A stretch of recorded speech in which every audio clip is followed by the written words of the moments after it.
කුඩා ගමක ලස්සන එළවලු කොටුවක් තිබුණා. ඒකේ අයිතිකාරයා මල්ලි.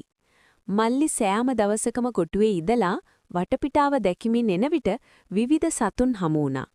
එක දවසක මල්ලි කොටුවේ ඉඳන් එන විට ඈතින් සුදු ආලෝකයක් දැකලා හරිම පුදුම වුණා.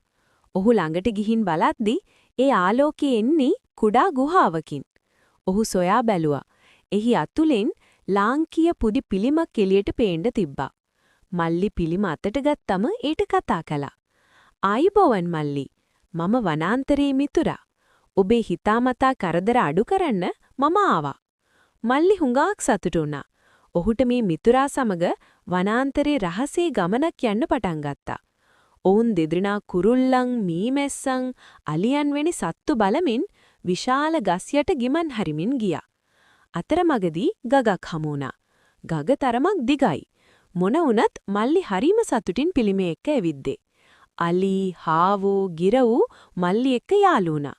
මල්ලි සතුන් පිළිබඳ විවිධ දේවල් ඉගෙන ගත්තේ මේ ගමනේදී. අවසානෙට මල්ලි සහ මිතුරා කොටුවට ආපසු ආවහ. මල්ලයි පිළිමයි හොඳම යාළුවෝ වුණා. ඒ වගේම මල්ලි සතුන් සමග මිතුරු වෙලා ඔවුන්ව කොටුවට ගෙන්නම් ඔහුගේ ලස්සන වගාවෙන් කොටසක් මිතුරන්ට බෙදා දුන්නා. සත්තු යාළුවෝ මල්ලිට ගොඩාක් ස්තුති කරලා ආචාර කර පිටව ගියා හිතේ. ඔහුට සතුන් සමග ගමන් කළේ මතක සදාකාලිකව රැඳී ගියා.